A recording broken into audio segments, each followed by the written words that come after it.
the age of 19 years old, did I want this young man to be sentenced to 40 years in prison?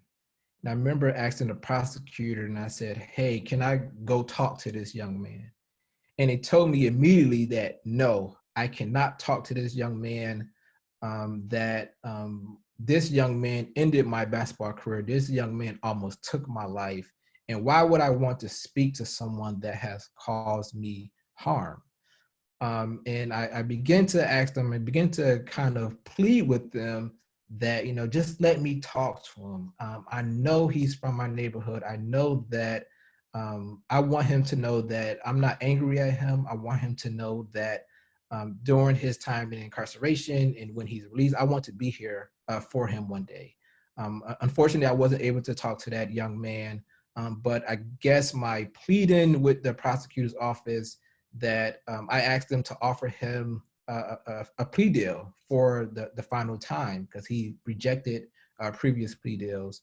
You know, when I asked them, I said, before I go upstairs to testify, can you all just please offer him this plea deal one last time? And they left the room and they came back and said, we offered him the plea deal, and he finally accepted the plea deal. And immediately, I had a sense of comfort. I had a sense of peace. I wasn't angry anymore.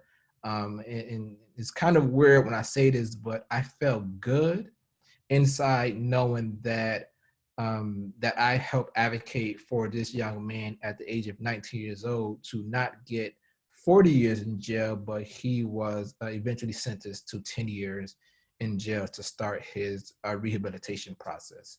The second young man involved in my case, I found out during my last doctor's appointment that this young man, 4 years prior to me getting shot, he was also a victim of gun violence. He was shot in his left eye at the age of 14 years old. And as a result of that shooting, he lost sight in his eye. And I found out those details by my doctor who was operating on me, removing the bullets out of my back. And the more details that my doctor shared, I realized he was describing the second young man that shot me. And so right there on the operating table, my doctor and I, we stood in silence and we just talked about how this is how the cycle of violence continues in communities where victims of violence are often don't receive any support and services, so that unaddressed trauma results in further victimization. And so learning about that young man started this new chapter in my life to work with crime victims, not just victims of gun violence, but victims of domestic violence, sexual assault, human trafficking, to help elevate our voices in criminal justice debates, and also to advocate for more services and resources to help people heal. And so now I want to, share with you all some of the work that we are doing at Crime Survivors for Safety and Justice. Next slide, Troy. Yep. So today, just want to give a high-level overview of Crime Survivors for Safety and Justice and the Alliance for Safety and Justice. I'll spend time talking about our crime survivor network, our members who've been advocating for changes in criminal justice reform, and sharing some of those highlights and some of the policies that we are working on in Michigan. I'll also share some findings from our statewide survey, Michigan Crime Victims' Views on Safety and Justice. 2 years ago, released a report in Michigan talking to crime victims about their views on the justice system. And then I'll also share what the Alliance for Safety and Justice and Crime Survivors for Safety and Justice is doing as a result of the coronavirus epidemic and the need to expand crisis assistance and reduce unnecessary incarceration. Then I'll open up the floor for questions. Next slide. Next slide. Yep, next slide. So who we are, Crime Survivors for Safety and Justice. We are a national network of 42 crime survivors joining together to create healing communities and shape public policy to create a justice system that prioritizes healing, prevention, recovery, and more spending on incarceration. Next slide. So our mission at Crime Survivors for Safety and Justice, we are building a movement to heal together and promote policies that help the people in communities most harmed by crime and violence. As I mentioned, those same communities are least supported by the criminal justice system and traditional victim services. Some of our key principles include survivors are the key constituency that should be driving public safety policy. Crime victims are the key stakeholders that touch every level of the justice system. And so we are the key constituency that should be driving public safety policy. Crime survivors deserve to heal and to deserve a seat at the policy making table. We found out that through our work with crime survivors that civic engagement and organizing is the part of the healing journey.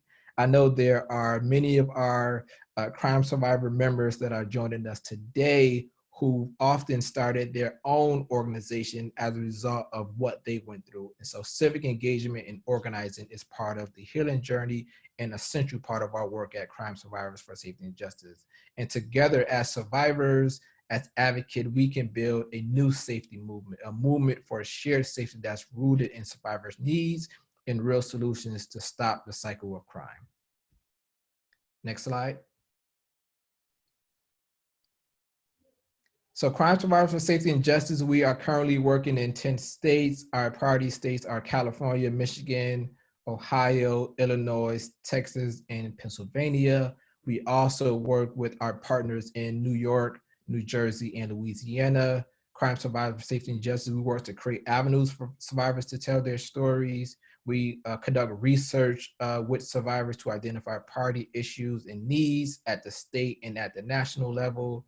Our survivor networks are advocating for smarter policies on the state level, including expanding accessible trauma recovery services for survivors in those communities most impacted by crime. And Crime Survivors for Safety and Justice, or I should say CSSJ, is a flagship project of the Alliance for Safety and Justice. Next slide. Yep, next slide.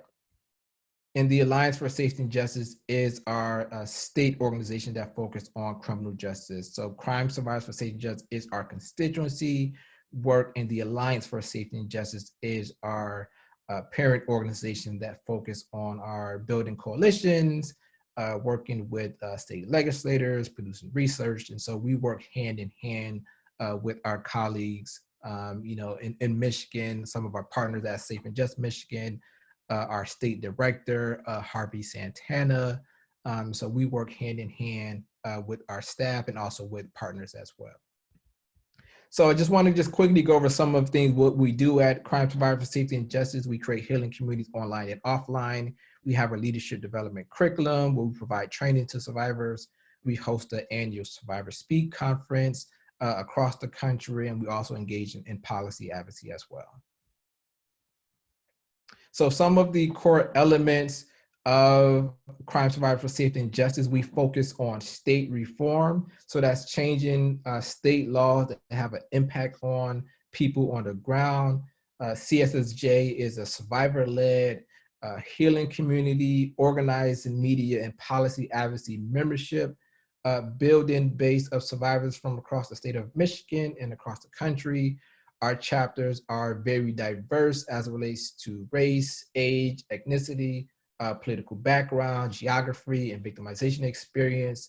Our chapters and our chapter coordinators are meeting every month or quarterly in person and are hosting different type of meetings, events, and activities to help build member connectivity and plan upcoming actions. Our chapter networks will now be moving towards more virtual organizing, virtual trainings as we all deal with the coronavirus epidemic. And some of our leaders, my colleague, Jonathan Lewis, is also on the call. He leads our national training program. Our staff also work hand in hand with all of our staff on communications, digital team as well. And as members of Crime Survivors Safety and Justice, there are no fees or costs associated with joining and becoming a member of Crime Survivors for Safety and Justice. In Michigan, we have active chapters. There are some in development. Currently in Detroit, we have an active chapter led by Ms. Sherry Ware and Kiana Wembley. We also partner with D Live in Detroit, which is a hospital-based violence intervention program. We have an active chapter in Pontiac led by our chapter coordinator, Delia Sharp. In other regions of the state, we are currently developing chapters in Grand Rapids, Flint, Adrian, and Lansing. If you are in these chapter regions, please let us know in the chat box, or I'll also send my contact information so you can get involved in these local chapters in your area. But if you are interested in joining our statewide work, if you aren't living in these areas, we have opportunities for you to get involved as well. And as part of our work at Crime Survivors for Safety and Justice is telling stories. And so this is our Crime Survivors for Safety and Justice website, which is www.cssj.org.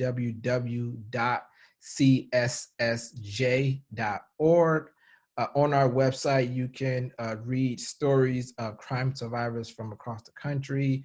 Storytelling is therapeutic for many of us as survivors. So our website allows the opportunity for survivors to share their stories or read the stories of other survivors from across the country. And also, as part of our Building a Healing Community online, we have a private Facebook group for our Crime Survivors for Safety and Justice members. Please, if you are a survivor of crime, want to be connected to survivors in the state of Michigan or connected to survivors from across the country, you are more than welcome to join us via our private Facebook group, and we'll also send out the link after this call as well for you to get more involved. And Kristen, I see you want to get involved, so we're excited. We'll be following up with you as well. And also there are Detroit involvement. So yes, I'm excited that more individuals will be involved. Also part of our work is leadership development. As an organization of survivors, we want to make sure that we are training crime survivors to be leaders in their community, training survivors on how to tell their story, to impact policy changes or speak to the media. So we have a curriculum called Building a Network of Leaders to Win New Safety Priorities to help grow our movement of survivors of crime that are trained to win smarter policies that can transform our communities, the state of Michigan and across the country. Next slide. And some of the trainings that we offer to our crime survivor members, all of our trainings are free of charge. The only requirement to be part of our training curriculum is you have to be a crime survivor. And so that is the one requirement. This training curriculum was designed by crime survivors for crime survivors. Three leadership trainings that we provide is our informational, or kind of like our introduction training to crime survivors for safety and justice. That training is a 6-hour lead training that provides an introduction to our frame at Crime Survivors for Safety and Justice. We provide opportunity for folks to share their story. We also look at some of the issues facing crime survivors. We do a landscape analysis on systems interacting with survivors, and we ask our participants to, based on your own experience, what letter grade would you give the hospital or the police department or social services or the victims compensation program based on your own experience. And so we walk them through a landscape analysis as part of our leadership training. Our advocacy training is designed to, as we are meeting with elected officials, this advocacy training is designed to help educate survivors on the legislative process in their state, introduce them to the concept of advocacy, and make sure that our survivor leaders are prepared to take part in legislative visits or to provide testimonies in front of the legislature as well. So we spend time doing a deep dive into our legislative and advocacy work. Our communications training is very similar to all of our trainings, where we want to provide the tools and techniques to survivors to share their stories with the media, or speak at events or at legislative hearings. So we want to make sure that we are training survivors in a trauma-informed way on how they can share their stories to impact budgets, to impact legislation, to impact administrative policies as well. And so we have a wide range of trainings that we offer free of charge to our members. And that's a Crime Survivors for Safety and Justice. We do have a flagship event called Survivors Speak. Survivors Speak is our annual conference that we've hosted in California for the past 7 years.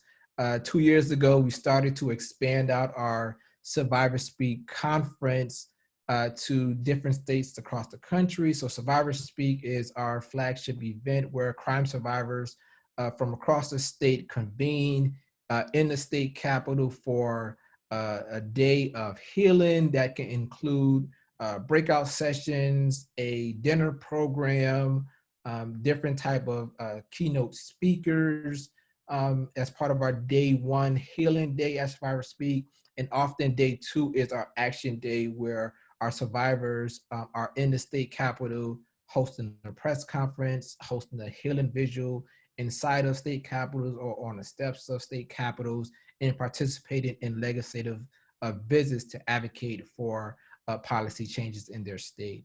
In the state of Michigan, we were planning our first Survivor Speak Michigan event this year, but as a result of the coronavirus that we had to reschedule the timeline for that event. We're hoping that we're able to host Survivor Speak next year. So if you want to get involved in CSSJ, want to be part of Survivor Speak, we'll definitely be sending out information as well.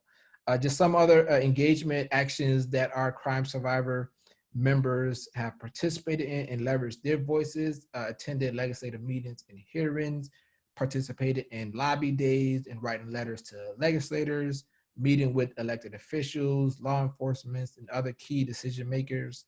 Our crime survivors are providing recommendations on programs and policies to better serve victims of crime. Our members publish different op-eds and also participate in media interviews. In January, we launched our Detroit chapter, and our chapter leaders, Sherry Ware and Kiana, did several media interviews in Detroit, and they were amazing. They were trained to participate in those interviews, and they did an awesome job. So our leaders, our members are helping to advocate not just in communities, not at the legislature, but also in media as well. And our crime survivor members meet with Attorney General's office, book administrators, and also, as I mentioned, are engaging in chapter meetings, events, and trainings throughout the year. Next slide. So in Michigan, we we work on policy changes in the state of Michigan and across the country. A few years ago, and leading up to our partnership with Safe and Just Michigan, we've helped Safe and Just Michigan and the West Michigan Policy Forum, the Mackinac Center for Public Safety, and other partners across the state to help pass objective parole. Objective parole was an initiative that was supported by victims of crime in the state of Michigan. And as a result of the passing of objective parole, this will also lead to savings of $40 million, and approximately 2,400 prison beds will be eliminated. So survivors across the state of Michigan through Crime Survivor for Safety and Justice supported the effort of objective parole in Michigan. We also, in partnership with Safe and Just Michigan, the West Michigan Policy Forum, the Mackinac Center, along with the Oakland County Sheriff Broussard, we've also helped pass HB 4129 and HB 4132 into law last year. And those are two strong bills that allow for a parole of medically frail individuals from prison to medical facilities. And so those were some of the policies that we've passed in Michigan. And we've also passed laws across the country expanding the time limit for victims to apply for the Victims Compensation Program in states like Florida from 1 year to 3 years. In California, we extended the time limit for victims to apply for victim compensation from 3 years to 7 years. In most of our states that we are working in, we are also advocating and expanding on our trauma recovery center model, which is a community-based model that provides wraparound services in partnerships with law enforcement, in partnership with district attorney's offices and other community-based organizations to provide a trauma recovery center in local communities. So I'm hoping that this year we're able to get the legislature and also Department of Health and Human Services to launch more trauma recovery centers in the state of Michigan. It will be ideal for my community in Highland Park, Michigan, to have a trauma recovery center to help victims of crime heal as well. And a huge part of our work, as I mentioned, is producing research at the national and at the state level. A few years ago, we released our first report, a survey of crime victims' views on safety and justice in Michigan. So wanted to just, if you all are engaging in the chat box, I wanted to hear from you on our first question. Are crime survivors getting access to the support services they need to recover in Michigan? We have a poll that we've just released if you are watching via Zoom. The question is, are crime survivors getting access to the support services they need to recover in Michigan? If you are following us via Facebook, please write in the comment section your answer of the question, are crime survivors getting access to the support services they need to recover in Michigan? Please fill out this poll if you are following us on Facebook. We want to see your answers in the comment box as well. And so far, we have majority of folks that are polling in say majority says no, crime survivors aren't getting support services in the state. Some are unsure if survivors are getting the state, but only one person who have responded to the poll mentioned that crime survivors are actually getting services to support in Michigan. As Aaron just mentioned through the chat box, that many crime survivors are slipping through the cracks to access victim services. Awesome, y'all keep responding to that poll. This is very important information for us to know and to share with legislators on how they can help crime victims in Michigan. And some of the, part of our survey on crime victims' views on safety and justice, I just want to go over a few highlights on this report, and then I'll open up the floor as I talk about our national call to action, open up the floor for questions. Next slide. So just, as we all just heard from you all's poll, we'll also share this poll after this call as well, that victims of violent crime are more likely to be low income, young people of color. A majority of crime victims aren't getting access to the support and services that they need to heal. In Michigan, 1 in 4 people are victims of crime in the state of Michigan. So these are some of the experience of survivors. And I'll share this slide after our presentation as well. Next slide. And in Michigan, just want to highlight that when talking with crime victims in Michigan, 7 out of 10 crime victims believe that prison worsens mental illness and makes people with mental health issues more of a safety risk rather than rehabilitating them. 3 in 4 crime victims, that's 73% of victims, believe rehabilitation, drug treatment, and mental health treatment more effectively prevent future crimes than punishment through incarceration. So crime victims want a justice that focus more on rehabilitation rather than long-term prison sentences. Next slide. And also, just if you didn't know, Michigan currently has the lowest application rate in the entire country as it relates to the Victims Compensation Program. Michigan has the lowest application rate in the country where victims are accessing the Victims Compensation Program. Next slide. And these are just some of the barriers on why people aren't accessing the Victim Compensation Program. Limited eligibility. Most people are unaware of the Victims Compensation Program. If you are a victim in Michigan, you have to file a police report within 48 hours to report a crime, and you only have 1 year to apply for the program in the state of Michigan. Next slide. Next slide. So I just want to spend just 2 minutes. I know we're going to open up the floor for questions. The Alliance for Safety and Justice we are working on a national call to access to expand crisis assistance and also reduce unnecessary incarceration related to the coronavirus outbreak. So I wanted to just go over some of the highlights from our national call to action, and would love for many of you to get involved to urge Congress, to urge our state legislators to expand crisis assistance support to better help crime victims across the state of Michigan and across the country. So I just want to highlight that for many victims of violence, we need to immediately expand emergency shelter options.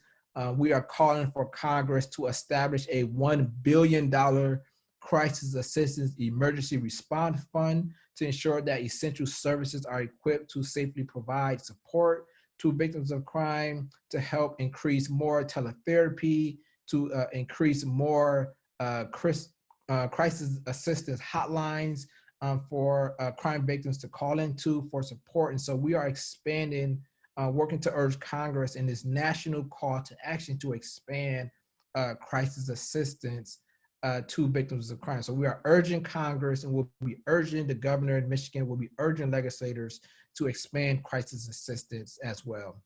And the next slide is that we also want to reduce unnecessary incarceration.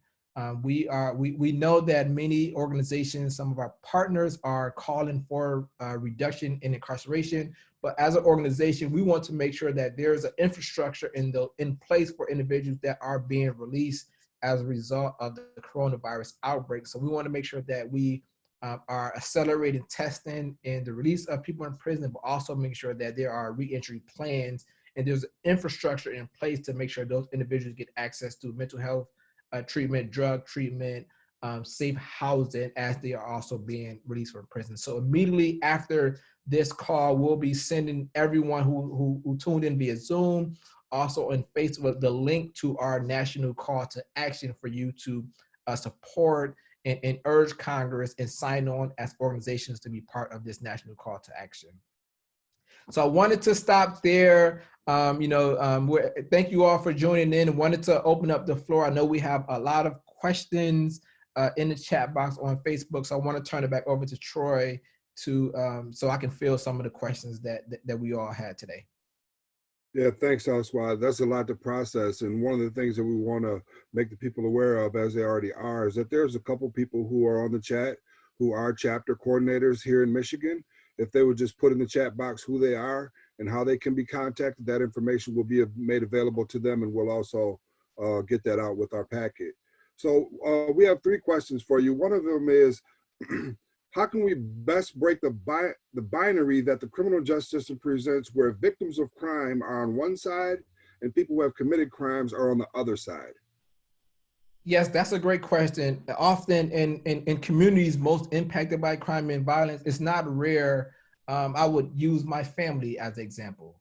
I am a victim of gun violence. My brother is currently incarcerated at the time. So it's not rare for families to have a loved one that's a victim who survived crime, or a loved one that they've lost to violence, and another loved one that's currently incarcerated. And so we know from research that as we think about incarceration, a lot of individuals that are currently incarcerated, at some point in time, they were a victim of a crime. And that trauma that they experienced at a very young age never went addressed. So we have to stop looking at victims and, quote unquote, offenders as separate. Those individuals are often in the same community. So as we continue to elevate those stories of unaddressed trauma and how it leads to re-victimization, then we'll be able to kind of help shift the narrative about who crime victims are and address it at a very young age, but also seeing that individuals that are being released from prison are going back into those same traumatized communities. Yeah, I agreed. Good point. Next, we have a question. It says, so before you knew about the cycle of violence and how it continues, you worked to offer a plea deal for the individual who shot you. Why'd you do that? What made you do that? Yeah, it was. It was several things. One, just having a close family member, my oldest brother, my mentor, my father figure, having him in prison, and also two other brothers who spent 8 years in prison. Others spent 6 years in prison, and so just seeing the destruction that incarceration has on individuals, but also the deep-rooted impact that it have on families who often are, dealing with that same incarceration as a loved one. First, it was, I didn't want to put another family through that for 40 years, knowing that this young man at age of 19 was going to prison. Second, I also thought about, how, and knew that this young man came from my community. And I knew that he was exposed to trauma on a daily basis, just like I was. I knew that he didn't have a lot of support. And so it was a combination of my family seeing the impact of incarceration have on families, but also, thinking about our justice system, which is meant to rehabilitate. I felt that if this young man was sentenced to 10 years in prison, that believing in our justice system at the time is that he's going to spend 10 years rehabilitating, taking drug treatment programs to deal with his trauma, that he able to be a new person, different person than he was at the age of 19 years old, than he was at 29 years old. And I knew that 10 years or even less than that, if people are being rehabilitated, that they can come home a better person. I didn't want to send him and his family to deal with incarceration for the next 40 years of their life, because I see that the impact that my brother being incarcerated had on myself, my family, my brothers, and also his children as well. Right, and people can change. We know a number of stories. So last question, and you have about a minute to answer it, and it's profound. So thank you for the powerful testimony. Question: how does your work and your trainings assist crime survivors when it's a family member who committed the crime? Second part, what resources are available for crime survivors in the Middle Eastern or Muslim community? Because that's something that we very rarely see. And this person is very interested in how the organization provides voices in those spaces. So the chapter can get to that part, but those two questions of family member and the Middle Eastern community. Yeah, most importantly, when we work with our survivors, and unfortunately, many of our survivors, are their trauma come from family members and relatives. We hear that often, and so our highest priority is what can help you heal at the moment. And making sure that you and your family have services to help those individuals heal. But also, we are, this is an open space for our survivors, so it's often where we hear that. Survivors don't always want the person that caused them harm, which may be a family relative, to go to prison. That they want that person to receive the counseling and therapy that they need to help them heal. So that's a long answer. That's kind of a short answer. And how we work with the Middle Eastern population. I used to live in Dearborn. There are organizations who are doing great work in Michigan. Access Michigan is one of those organizations. So our organization is very diverse. So we welcome all ethnicities to be part of our crime survivor network. The more diverse we can be, the more we can advocate for more resources and services. So please follow up with me. My email is aswad, ASWAD, @safeandjust.org. Please contact me if you want to get involved in our work. I'm going to put it in the chat box. So once again, aswad, ASWAD, @safeandjust.org, how you can email me to be part of our work as well. Dearborn, great place for a chapter. Thank you all for joining us for this conversation with Aswad Thomas, Crime Survivors for Safety and Justice. Look forward to seeing how you get engaged in crime survivor work here in Michigan. Josh, if you would take us out, please. Safe and Just Michigan, Cut 50, and all of our co-sponsors, thank you for participating in today's Day of Empathy event. Remember, there is still time for you to sign up for our remaining panel, which happens at 3 o'clock and will feature Chief Justice Bridget McCormick. We'd like to take a minute to thank our co-sponsors again. Our national partner, Cut 50, AFSC Michigan Criminal Justice Program, ARROW, Citizens for Prison Reform, Crime Survivors for Safety and Justice, Michigan Center for Youth Justice, Michigan Faith in Action, Nation Outside, Still Standing Against Domestic Violence, the University of Michigan Carceral State Project, and the University of Michigan Prison Creative Arts Project. Usually on the screen, we will have included several ways in which you can keep in contact with Safe and Just Michigan. Hopefully that screen will show up and that slide will show up in just a second. And we hope you'll use the hashtags Day of Empathy, Why Empathy, and Empathy365 on social media to engage with other people participating in the Day of Empathy all across the country. And hey, look, there's that great slide. We also hope you'll let us know if you enjoyed the panel. Please fill out our exit survey at bit.ly, that's bit.ly/MIDOESURVEY. That's bit.ly/MIDOE survey. Also, remember the one last panel at 3:00 p.m. with Chief Justice McCormick talking about the Jails Task Force. Thank you again for participating in today's panel, and we'll hope to see you at 3:00. Bye. Thank you all for joining us. All right, thanks, Aswad. I really appreciate it, man. Yeah, bye.